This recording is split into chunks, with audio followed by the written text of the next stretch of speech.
Welcome to the HPTV Podcast episode. I lost count, which is good news. That brings me joy that I don't know, because that means I'm having a good time.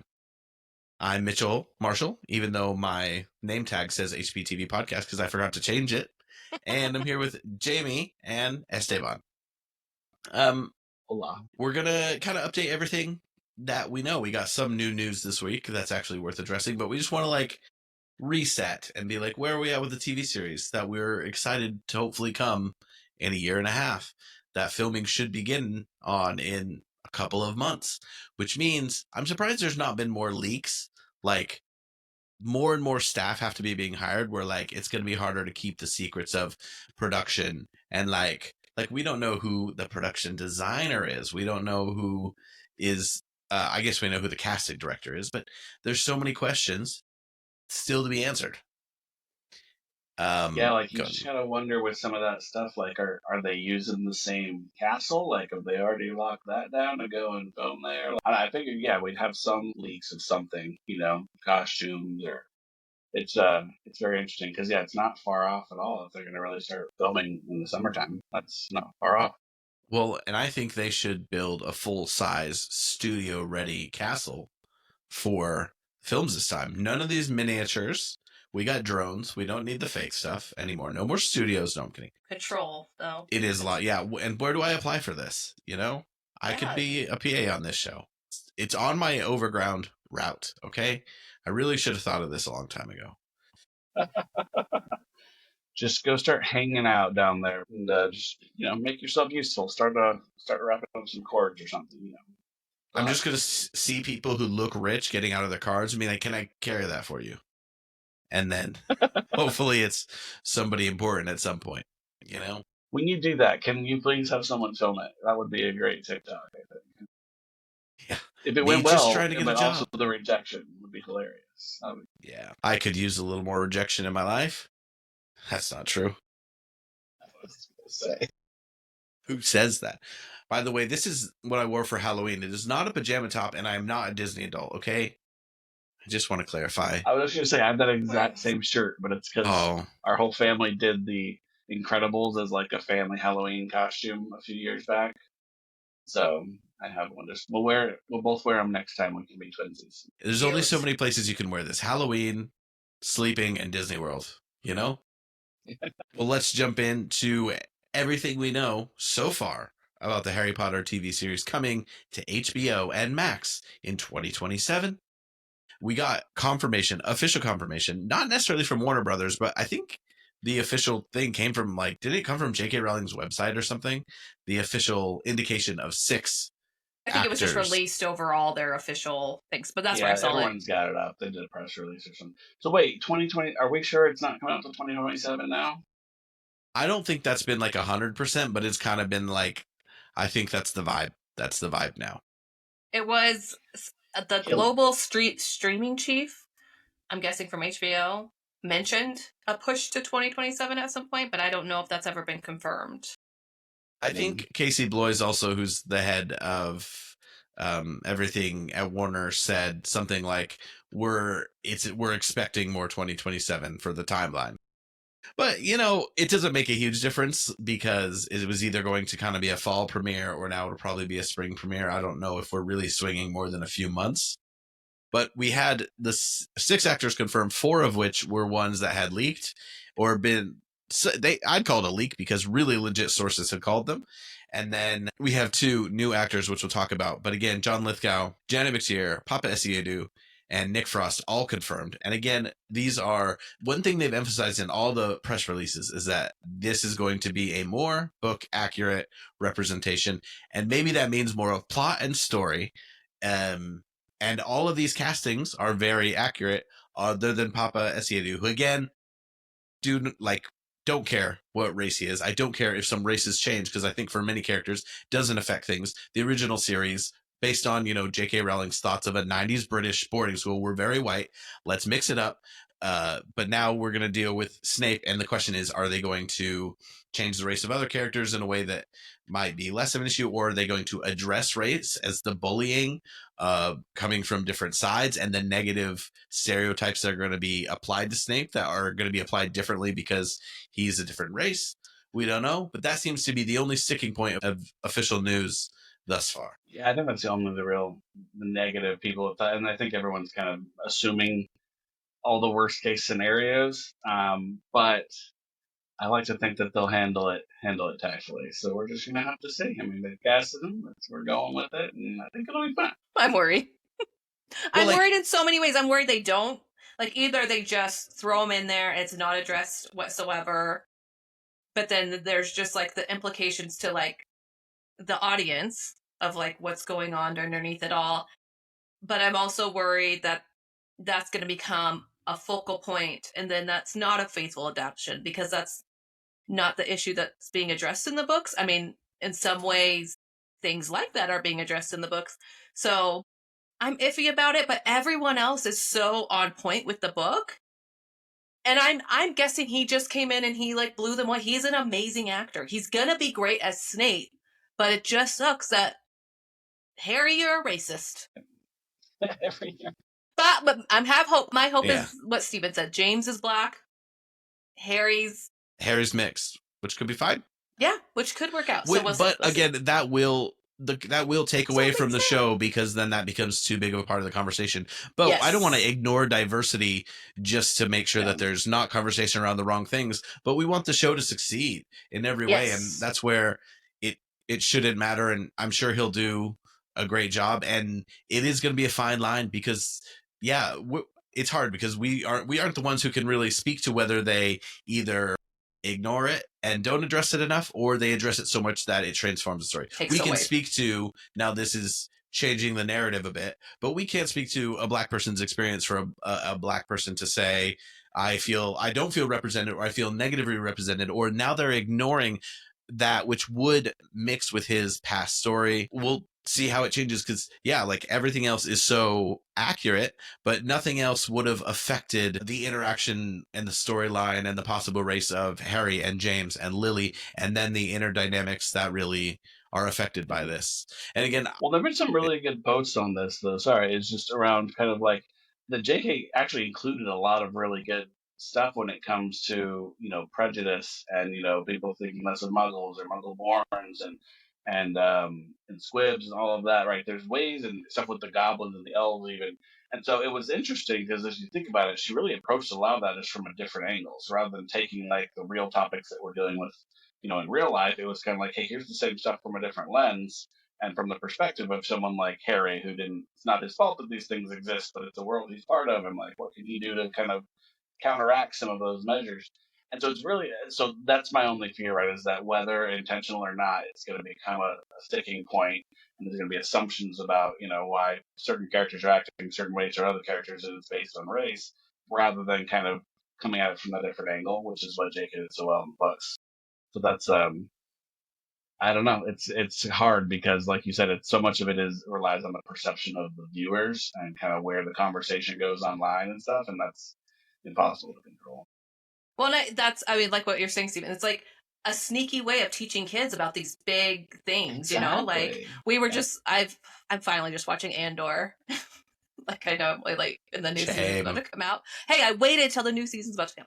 And I was just saying in my head, I'm like, what would have these authors or these creators done without World War II? Like, it's really, so much is based on, I mean, there's other dictators that have come and gone, but like, I just had read a book about World War II, so like just seeing in Andor how things line up so closely to that with like the Nazi regime.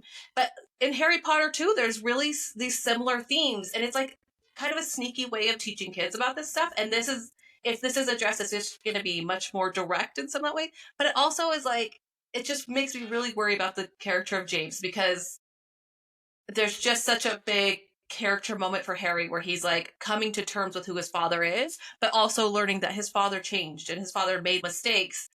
But then when you add like such a blatant, I don't disregard for someone, we'll see. I have hopes, and we'll move on. And I don't want, I do not like the TikToks of people like, oh, they're trying to be woke, blah, blah, blah. I don't care. Make anyone else black or any other race. I think like McGonagall could have been anyone. It's just going to be interesting how they do it. And maybe we'll all be surprised and it will be great. I wonder if they're going to set it in a different time or something as well. I wonder if it's going to be affected, but it shouldn't. No, it shouldn't. No. And again, I already don't like that we've spent, the first 5 minutes talking about this, because I really hope it just works and it doesn't factor in and they handle it eloquently. But again, all these elements of culture and society and the horrible things of the world, she did try and weave in all these ways, and some are really successful and sneaky good ways. And now there's going to be this weird imbalance. And if you think, James was a racist jerk at 15, he dies at 21. So like when you talk about someone learning and growing, maybe from, because they'll say, it's not about race, it's about, he's a Slytherin and a Death Eater and this and that. Like, I don't know. It's rough for Harry to accept his dad was a douche and a bully, and hopefully changed. And now he's going to also accept that his dad's racist. Maybe, I don't know. Maybe, but also again, but we're not seeing this with all the other cast that's been announced. But I'm just hoping there's a lot more diversity in the cast. So like, if James is white and two of his best friends are black or different races, maybe that says something as well. So we'll see what happens. And he can say, I have black friends. That will be a line in the show. So if you could do that with an accent. But I do think overall what I am liking about Papa and everyone is like, these are great actors, which is the same thing they did with the adults in the movies. They took really good actors and put them in with these newbie kids, which helped in some ways. Didn't magically make them amazing actors at that point in time, but we'll see. And I'm excited that we're going to have good people playing these roles. And like outside of all the race stuff, I am so excited to see him play Snape. I think it's going to be amazing. And Snape is such a good layered character. Yes. And if they did, I really get annoyed by the people who say anything about Alan Rickman in association with this, because I don't think Alan Rickman would have cared. And I think he would have been like, it's so cool that somebody that is that good of an actor is following up. Well, Alan Rickman had a very specific flavor to it, too. I'm really curious to see someone else with a different approach and like there's different ways you could play it. And he did a very, obviously, and, all of those kinds of things. He was not what I had imagined from the books. There are elements of his I didn't like, but obviously he was an amazing for me. He made an amazing Snape. I want slimy Snape. Give me slimy Snape. He needs to be icky. Let's go through the rest of casting so that we can talk about other things we have confirmed, and then maybe talk about season 1 just a little bit now that we have some space from watching the first movie again, and we know that that's the first bit we're going to get, and again, they have to get it right. So we got the 4 actors that we knew of confirmed. Obviously, John's old and American, but you know what? We can't do anything. But the other 2 announced first. There's kind of a newcomer who's the vast majority, in fact, everything on his IMDb except for playing an uncredited role in The Favorite is stage stuff.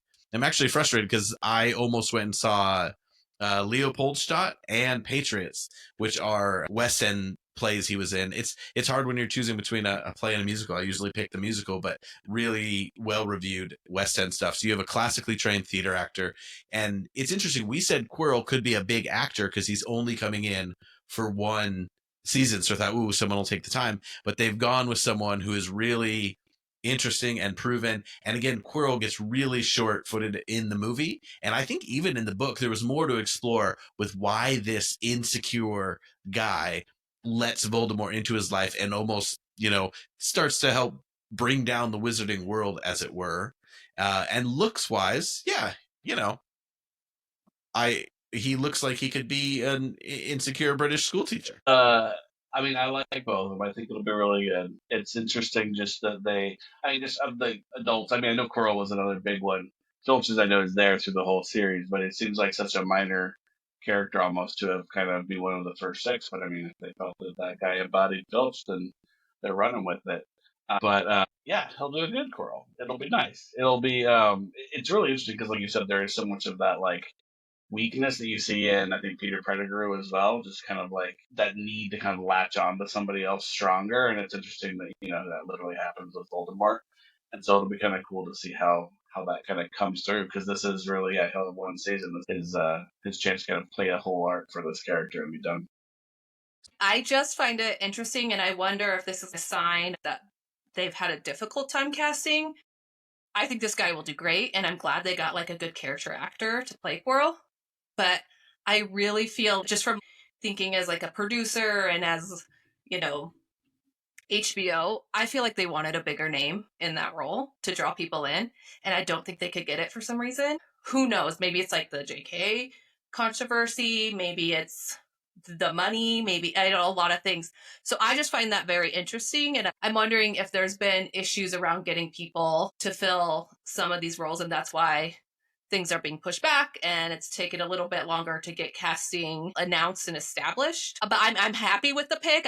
I'm happy for this guy, but I really do think to get this series going, this was the role that you give to someone big to draw people in, because it's one season. You're not asking them to do 10 years. Is there anyone else who's in season 1 that is a one and done, like, big character? Because I mean, you have people that we just kind of don't see again or anything, but let's There's like talk about Madam Hooch, but she's not like big, but she has a like, she plays a bigger role in the book in one than other ones. And she should be the referee and some other stuff. But yeah.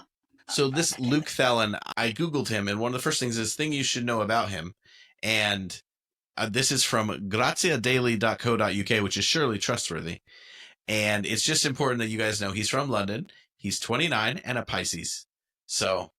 Oh my gosh, Quirrell is younger than us.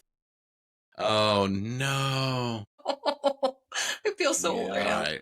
Let's move on to Paul Whitehouse. So Filch, who will presumably be around all 10 years, is what I would consider like one of those British everyman guys. Paul Whitehouse. He's been in a ton of stuff, but frankly, a lot of stuff like I haven't even heard of. But he was in Corpse Bride, Death of Stalin, so like a few things, but you know, in kind of that guy role. So I think that's great that they got someone who fits in that character type, and I feel it can easily do this role. And interestingly enough, I just found this out that he was technically already in a Harry Potter film. So we have our first question answered. Can someone be into Harry Potter movies? He played Sir Cadogan, who was cut from Harry Potter and the Prisoner of Azkaban. And Cadogan is one of those funny little characters that'll be reoccurring in season 3 that we hope is present that got cut previously. So it's quite funny that he kind of had this bit part lined up, and here he is getting to step into a bit bigger role. Well, that's funny. That makes me want to go back and try and find like deleted scenes and stuff. I haven't watched those in so long. Do we know if he's in any of them? I feel like I've seen, maybe I'm just mixing my imagination with the movie, but I feel like at some point I've seen a clip of Sir Cadogan, so I think it was maybe a cut probably out there. I'll have to go find on it. A deleted scene thing or something. But I'm excited about it, and I like that he's a comedian. I think that's gonna, like, I mean, obviously Filch isn't that funny, but there is some dark humor to him, and I feel like getting like a character actor who can kind of lighten that role, like not in like a fun way, but you kind of want to, like, this sounds mean, but laugh at Filch that he's like so bitter about being a squid and all stuff. Like he's just in love with his cat. I do feel for squids. I think they don't get quite enough credit for being in a really difficult position in life, born without magic in a magical world. I would not want to be a squib. I would much rather be a muggle. Also, if you Google Sir Cadogan cutscene, there is one on YouTube. So okay, then maybe I've seen it. We probably have. I mean, he's wearing a bunch of armor, and it was obviously 20 years ago, so might not be able to recognize him. But the man is back in a bigger role. Jamie, what else do we know? I think what else do you think is the essential information? And we can kind of talk about the length of season 1. I mean, just in general, what we just have out there and that has been announced is that's going to be a 7-season series. Each season's going to be one of the books. It's supposed to be a faithful adaptation, which they keep mentioning. That was at the bottom of that press release. The initial target was the end of 2026. It's been said that that's being pushed back to 2027. But again, like we said, I feel like once production gets going and they know like how post-production and stuff is going to go, they'll probably know more. I feel like if they could push this out towards the end of 2026, I think they would, but who knows? It's supposed to be a decade-long project. We have the showrunner, Francesca Gardner, and then Mike Mylod, who is also a EP on it with Francesca, and he's going to direct multiple episodes. JK is involved, but we don't know if she's just an EP or how involved she's going to be. The original trio major cast, none of them are saying they're going to have any involvement. Daniel Radcliffe's the only one who's like confirmed that he has no involvement in it and most likely won't. When it comes to the trio, initial casting call went out in September of 2024. They were looking for 9 to 11-year-olds at that time. They must live in the UK or Ireland. You know, at least none of them will be American, we think, unless something completely changes. And then, for season 1, I keep almost saying series 1 because I'm British now. They, what did we say, Mitchell? They 8 have episodes. said that 8 hours. We have 8 hours to tell this tale, which I assume means 8 episodes. So, which I think is fine. I think they're setting the world up, and I think that means 1, 2, and maybe 3 will be 8, or like I could see 3 being 10. And then I think that the rest need to be 12 to 16. That's where I'm at. Do it all. But I'm excited to see, I mean, even if we don't go past season 1, which I hope we do, I'm excited to see them take their time to go through it and like hit all the beats. So that's the thing. Anything that pushes this back, it's like, we'd rather have them get it right. And so I was just reading, I was trying to see if there are any leaks out there because some people who were, they're involved in the TV industry and they had a couple things right. I was like, oh, have they said anything else? And they really haven't. But they did say all British actors, which was wrong. But one thing was that they were worried about living up to Alan Rickman's casting, and that's why they went in a different direction. But I don't see how that, like, it's not that iconic. I didn't think at any point that they were going to cast someone to be like Alan Rickman. As with the whole faithful to the book thing, I was just like, they're going to cast someone. They could have gone more towards the book. Yeah, Anyway. That's what I thought. It'd be more like the book, but we'll see. Oh, and I did forget to mention, someone on Reddit put up like it wasn't a call sheet, obviously, but it was something like a document, and it had David Heyman on there. I think he is involved as like a consultant almost. A consultant. And I'm sure he still has some sort of, because, you know, like the cool thing about David Heyman is he grabbed this book out right away before it was even huge. And so I'm sure he has some sort, they're like all. He might even be an EP, but I don't think he's the guiding hand like he was before, which I think is good. We need a different flavor, but he did, you know, a great job. It's interesting. Another thing a lot of people are talking about is how this is going to be for those kids when they're announced. Like, are they going to be able to go back to school once everybody knows that they are going to be the new trio? Well, remember Star Wars when they announced the Force Awakens cast? It like immediately changed those people's lives, even though nothing had even come out. So it's going to be interesting to see. Can I just say something about Nick Frost too? Of course. I was just thinking about this. Like, I'm really excited to see him play Hagrid, and I'm hoping they add more depth to Hagrid because we haven't talked about it a lot in our rewatch of the movies, but Hagrid is so one note. And it's kind of sad because there is so much going on with Hagrid, and obviously that develops later, and you get a little bit of it in 4, but like, he has like so much conflict in him. They just made him like, oh, here's Hagrid. Here's our friend. And he's just like, like almost a piece of furniture in the world. Like, and I don't know. I'm excited for Nick Frost. I mean, I called that, so I get money or points.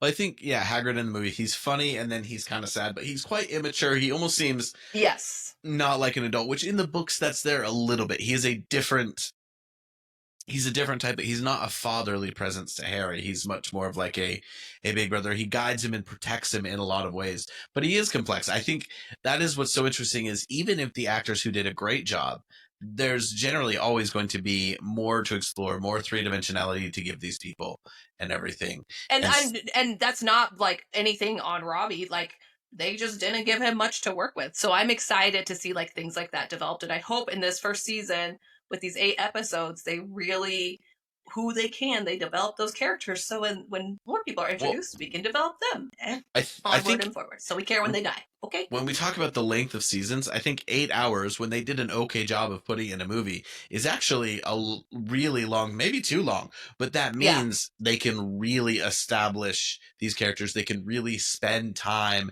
with them as 11-year-olds. Because you got to think, we're going to get probably twice as much time with Harry at 14 as 11, but it's going to be the plot. It's going to be moving so much faster. Whereas here, when we talked about the time we want to spend with them, bonding with their classmates, being in a class, having a bottle episodes is just one class period. They're going to be able to do that in season 1, because in season 4, like, we can't spend a whole hour in divination because we've got so much plot to cover, even if it's 16 episodes.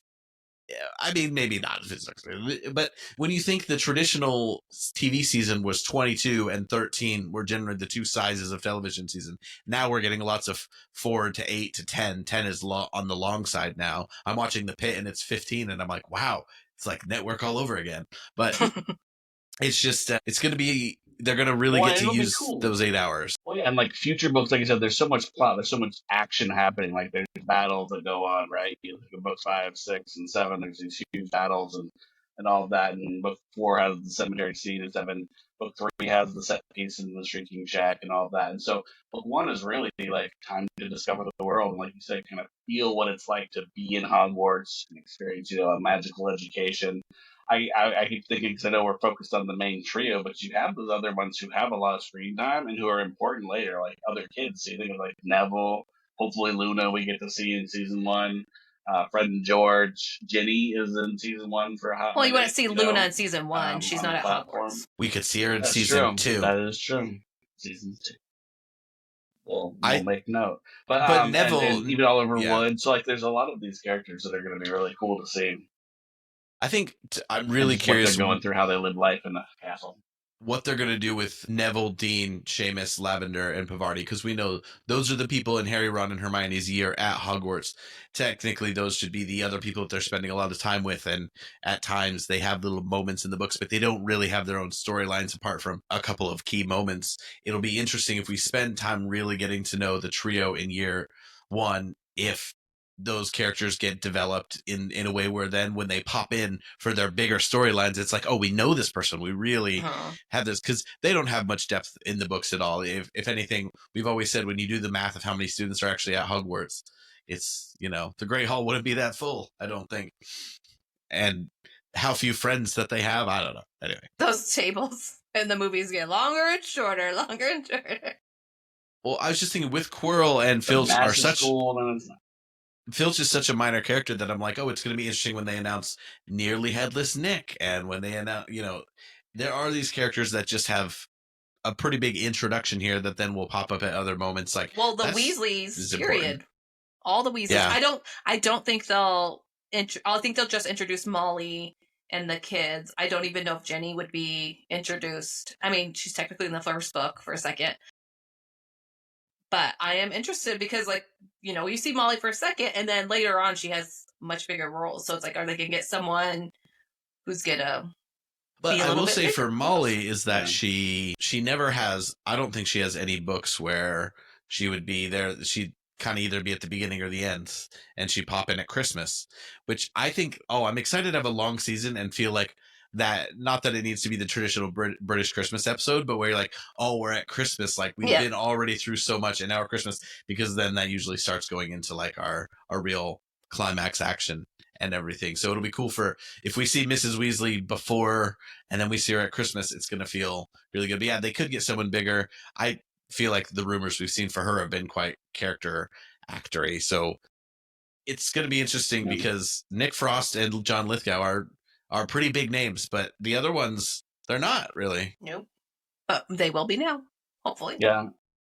Well, I think just through the kids and like the Molly Weasleys of it and everything too, right? Is like those, like, are they really going to sign those contracts, right? Those long-term lockdown contracts, so that you have to come back when we need you and stuff. And I mean, to the degree we need them to, right? But I think they also had some things happen where, you had your Crabbe and Goyle kind of switch where you had different cronies and things at certain points because of some of that going on. And I think the actress who played Lavender Brown changed and things like that too, right? So I think there's some of the room for some of that, but it's going to be interesting because it's fleshed out and we're going to get to spend more time with them.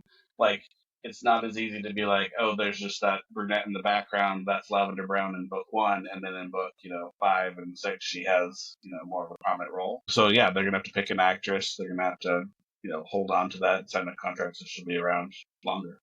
The other thing I was thinking about is we don't have any information on other directors that we know of. There's quite a big writer's room. We don't know who the production designer is. And one thing I've kind of heard is that they want to keep some of the iconography for marketing purposes. So maybe the castle doesn't change too much. The logo doesn't change too much, but I think those little pieces to just make it feel a little bit differently, like I was talking about with Cursed Child, matter. So I wonder if maybe we'll get some behind the scenes types of announcements soon. It is just interesting what is not come out when they're going to film in 3 months. And maybe that's just great that they are good at keeping it under wraps, but Hogwarts should be being built right now if we're going to film in August, which maybe it's all getting pushed back. But look, the more people listen to this podcast, let's start a GoFundMe for me to get train tickets so I can go up and fly a drone over the studio, okay? It's all outside, so. Well, no, they'll have to do some stuff outside. The same, will they announce like... Would you need to get you a drone as well, or do you have one of those? I'll get one off of Temu for like 7 cents. All those tariff stuff. Yeah.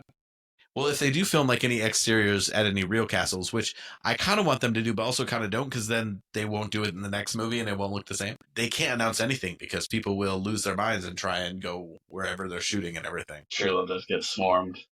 Darn fans, those people are the worst. They're just in such a different world than when they shot the movies. That's with social media, like we said, that trio was very instantly famous, but this is going to be on an entirely different level.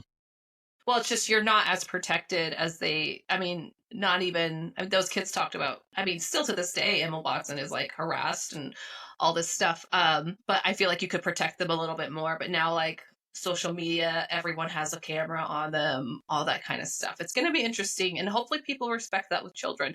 That's like, you hear me, like I try not to like criticize them as kids and all that stuff, because like these are kids, and like part of me wants them, like, yes, cast Lavender Brown in season 1 and that actress stay through to like 6 when she has a bigger role. But at the same time, like, okay, if this child decides she doesn't want to be an actress, then like recast, she gets a better part because she'll have acted in a movie or something in between. Someone in those big casts blows up. That's the interesting thing about like Game of Thrones was the last show where like after a decade all those actors were like, yeah, we're kind of done.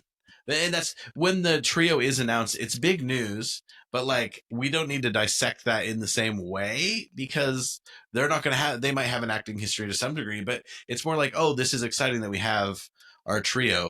Really, what's going to be exciting is when we know things are getting underway and they've said a little bit more of what's going on and how it's actually going to be. And there's some stuff we're just not going to know until it comes out, which feels so far away. When you think about like, oh, I'm excited for this in Prison of Azkaban, that could be 6 years away. That's what we posted, just like how we're talking about the movies right now. And I think just someone commented, they're like, well, in 10 years when this happens or whatever. And I know it's not exactly 10 years. It's like, oh yeah, it's so far away. So far away.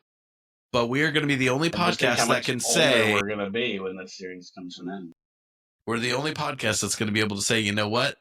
We were there from the beginning for every little stupid sliver of news. You're welcome. Holding on.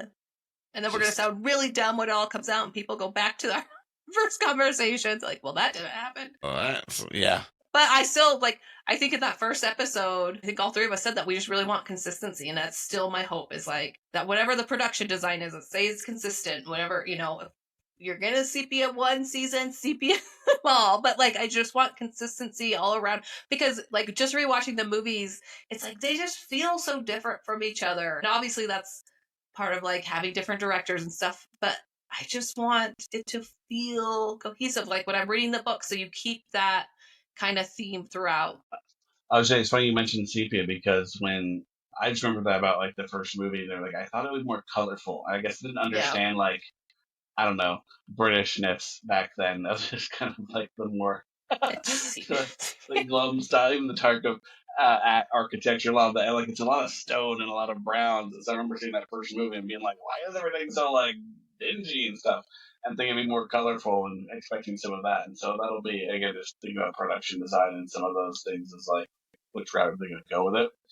But I wanted to see or ask you guys, like, what you think of casting or you think production design? Like, what's the next piece of news that you're the most excited for besides the main trio? Because we know that's I think their anything on specific location. role. Yeah. Oh, I think okay. once we see a picture of like someone in a costume on a set, which again, like it's very realistic that we have that by the end of the year. Like maybe they won't tease it out as marketing, maybe something leaks, maybe there's a reason they put something out, or maybe social media wise they'll be like, ooh, we're doing fittings, and like I'm curious how they're going to interact with the world through social media when it comes to the development, because you could do that without giving anything away. It's just an exciting little bit to tease out. Like I look at what Universal was putting out as they got Epic Universe together, and they were really not spoiling anything, but also just giving you little glimpses to keep people excited. And when this is going to have so much anticipation towards it, and yeah, I'm trying to think of how bad this series would have to be for me to bail on it, because I would just almost need to see how they're adapting it, even if they do something disastrous. Like I can't imagine where I don't watch every episode, but that's not that important, because if it sucks, then everyone else will leave. I don't know. I just can't imagine it being so bad that I wouldn't watch it. I mean, it's HBO. It's not like this is some... It's not TV. It's HBO. Yeah, like they're going to put money into it. So it's at least going to either look good or be good. I don't know. But I'm overall, I want to see like locations. I'm so curious on how they're going to change it. Yeah. I think there's enough people involved that someone's going to be able to like raise their hand and be like, hang on guys, this is bad. We need to go reset here. There's an amount of caution that I do worry that they're going to do something so middle of the road and flat, because not that they need to take big risks. They just need to be accurate. But you have to keep momentum going through a story people know, which is tough. But when you think about it, The Force Awakens was a really good reimagining that was gripping and so much fun and a great way to reboot the series, but it is not very original, which is okay. Obviously, we are doing a story we've already seen, and I just am curious that in the end was actually them playing it extremely safe. And I wonder how this series, if it could lose people if it's too safe, because they don't have the bandwidth like Force Awakens did to make enough tweaks and just cheat and steal the whole plot of the other movie with slightly different characters and everything. So they have to play that balance between not being too boring and playing it too safe because they're so afraid to do anything wrong that it's uninteresting. But I guess, they already cast Snape. They weren't worried about controversy there. Say, Black Snape. there's your answer to that one. But I do think, we all read The Cursed Child all the way to the end, right? Even though it was terrible. So even if it's not great, I think there are enough dedicated Harry Potter fans out there that they won't, drop it halfway through a season or anything. But they do need a larger fan base in order to put the kind of money behind it. To have the right budget behind it to make it awesome for 10 years. Otherwise, by number 6, they're just going to be shooting on volume and they're going to cover it in sepia, and we're going to get the same problem.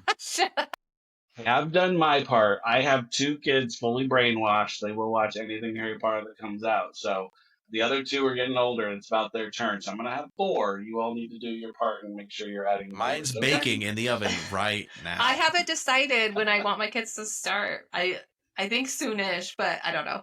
I think maybe I'll start reading book 1 to them right before. I don't know. I don't know if I want them to watch the series.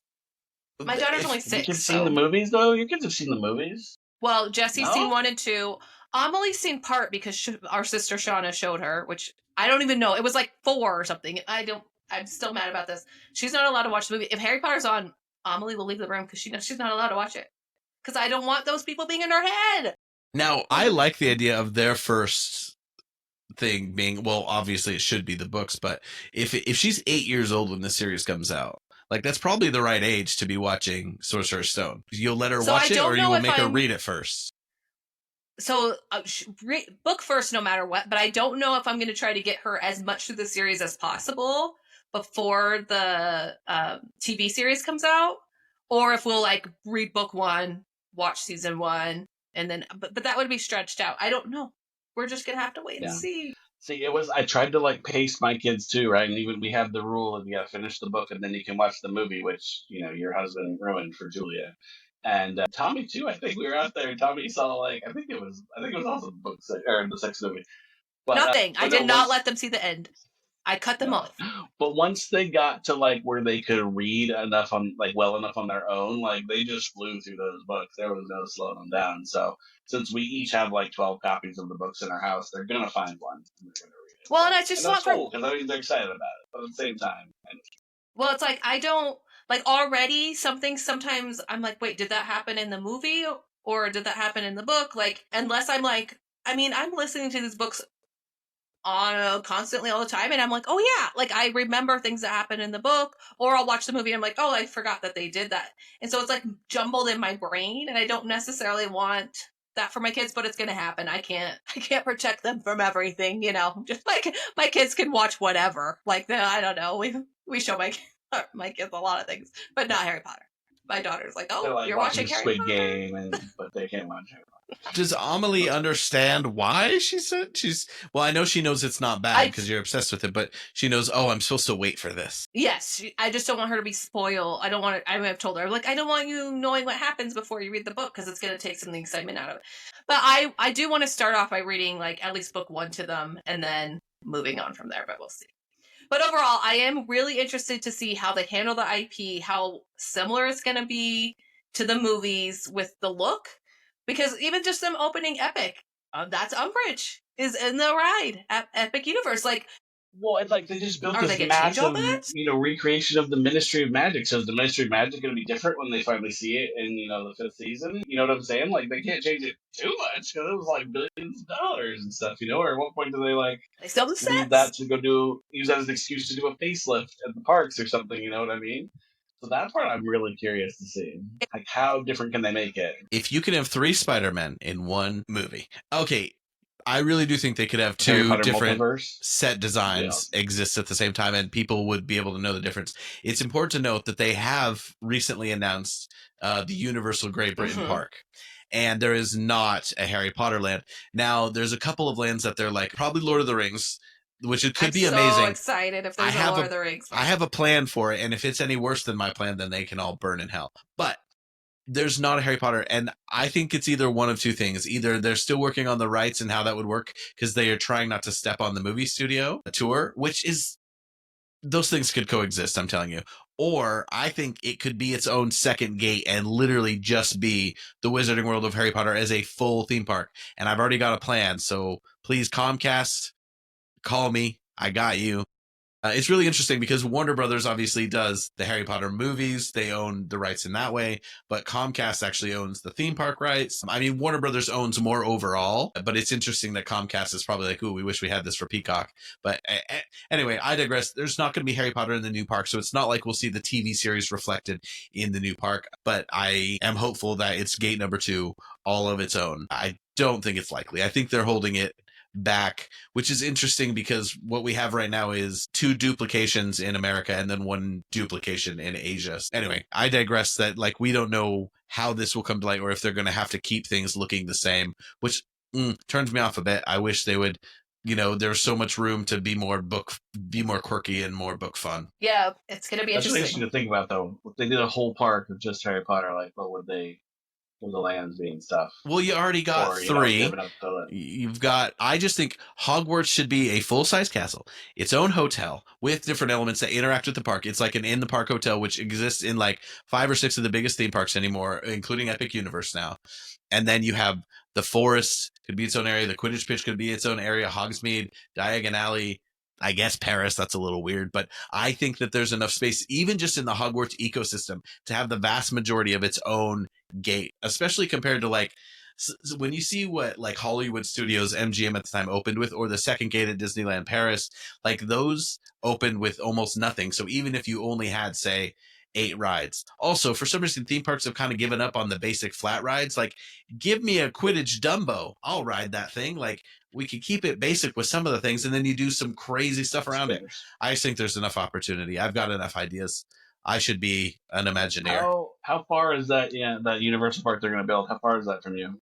people keep saying it's like, oh, it's only 35 minutes from London. If you're at the right station getting the fastest train, which I'm sure there will be a big deal soon. But to me, getting there is probably going to take me an hour and a half because it is kind of in the middle of us in Birmingham. Birmingham is technically the second biggest metro area here. It's a huge thing in the middle of the country that people don't think about very much. But I think for tourists coming to London, like if you're in central London, they really want it to be under an hour for you to get there. So I think the different train routes that are coming together, for me, I would have to get into central, which takes me 30-40 minutes, and then get up there. Or I could just get to my nearest big train station, which might not necessarily be central London, but I still think it's going to take me a good chunk of time. But it'll be interesting to see what they provide. I think that you're going to be looking at them trying to get buses from Heathrow. Luton's going to be the closest major airport, and Birmingham. So that's the thing, is people could fly into these smaller UK airports and get there quite easily. But yeah, I'm very excited about the possibility of that. If I could get a job with it, I'd stay in the UK longer, but who knows? I'm actually not qualified to do anything for that. You can run the ride, anybody Mitchell. can serve French fries. You're good there. Sorry, wife. She I'm taking a major pay cut. I'm going to be just a guy running a ride. But it's not opening for like 6 years or something, right? They haven't even broken ground? But hey, if I get hired on as a creative producer, which I am technically qualified for, then they just move me up there right now. And you know the cost of living up there, probably way cheaper than London. Well, right now, I would get property now before. Honestly, it's gonna be. It's gonna be cool because it will probably be. I mean, even if you do have to take an hour and a half train away, it will be like a vacation spot. It'll kind of be like what Orlando originally kind of was for Disney, where it was like you go there to be at Disney. Now, obviously, like Universal's there, and it's become a whole tourist destination. But I feel bad. I just shouted my wife's name and then didn't, because I forgot she can't hear us. But she doesn't know. We're gonna buy a rental property near the new Universal Park, which is about an hour and a half north of us. But yeah, I mean, Airbnb, that's the thing is we'll probably try and do an overnight and do 2 days at a time once in a while. But it won't be worth it, like, to pay for the hotel to when we could just come home that night. But obviously, trains don't run that late. So actually, I would have to stay up there depending on. You have to sleep at Hogwarts. You're sleeping at Hogwarts. I mean, what are you gonna do? Tragedy. I won't be able to afford it. Let's be honest. And I think there's a happy medium of them not doing what the Star Wars hotel did, but having a lot of like interactivity. Or you like, ooh, that's your house for that. You do this. There's so many opportunities for it to be interactive and fun. Without about that so many times, if they did like the Star Wars hotel, but a Harry Potter version, like that would be. Well, they need to do it. I think it went too far. It needs to be. You don't want to be an employee. We were watching Andor, and when he's in the jail, sorry to bring up Andor again, keep bringing it up. We're in the middle of it too. Yeah. That was the Star Wars, whatever. That was, what was it called? Their hotel? Galactic Star Cruiser. Yeah, like you stayed at a hotel, and I was like, it's like you're a prison, and you're supposed to be like working for them. I'm like, no, just have a hotel. You eat there, and then you go to the parks and hang out, which is kind of like that. But it's like no one wants to put themselves. They went too far. I want the Azkaban experience. There are people, but those people are crazy, and there's only so many of them. So they already went, and now they're not going back, and so the thing shut down. So they just have to find like a way to make it interactive without being so much. But I kind of would tell them to get on that. Yeah, like I don't own robes or anything, but I would dress in robes and pretend to be a wizard, and maybe not tell my friends I went and did that. But even if they just had like exclusive fun stuff for hotel cuts to do, like you could do a potions making class that's like a cocktail making class, and they have some mocktails and stuff for people don't drink. Like I just think there are fun, interesting ways that they could have it be somewhat interactive and really feel like you're there while still having like a good hotel room, not some weird padded bed, and like you don't have to actually participate, and it's not limited to a 2-night stay, and you can't only access the park at certain times. Anyway, there's a free form way of doing it, so it's a little bit more interactive without being role play. I totally get that. I don't do D&D, I don't do role play, but I think I would nerd out if you could just feel a little bit more immersed. Yeah, I would do it. Well, now we've delved into the Britain Universal Park, which is, I'm going to start my own separate podcast. That's even further away than the show. So not even right now. They don't even have the licensing to put Harry Potter in there. So. It was worth mentioning that we don't know because that's not going to have anyway. I think that's good. Thanks, everyone, for listening. And if you want to interact with us, please do on social media at HPTVPod. You can email us at HPV again. damn it, HPTVPodcast@gmail.com. But we are having a little fun. We do get a little bit of interaction on the socials, which, hopefully we can keep meeting people who are excited about this, and we're going to keep looking at people that we can maybe collaborate with. I'm really disappointed that it was Steven's idea, but my Farquaad Dumbledore Lithgow Did you see TikTok that today didn't on do Reddit? better. Someone put up a video, and it was like, oh, you guys are going to be mad. It's like cut from them sitting in the Great Hall, and then they turn, and then it's just the clip of Lord Farquaad. And it's like cutting back and forth to the students. They So what stars was the reply, Mitchell? Yours was better. Yours was better.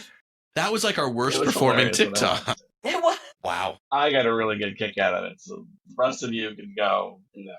Well, next week we're going to be watching what I think are going to agree is one of, if not the best adaptions, and that is Harry Potter and the Deathly Hallows, Part 1. It's going to be good. We're getting to the end of these films, and then we're going to say goodbye to the films in a big way, because we need to start thinking book, because that's what we really need to be thinking of when we're comparing the TV series. Mitchell's never watching the films again, he said, so we'll see. I didn't say never again. I said until at least until the show has come out. I'm not going to watch the films again, which is kind of going to be hard. Like over Christmas, sometimes I want to watch I watch that movie a lot. So, but otherwise, yeah, I get what you're saying. You can only watch the Fantastic Beasts movies. We'll do those next, and I doubt I will want to watch them again after that. Even though I really don't hate them, but they're not. I like the first one. As many movies are out there that people don't like, I'm like, I liked it. I just don't find it rewatchable. Like, I don't find most of the MCU movies rewatchable, even though I enjoyed seeing them in the cinema.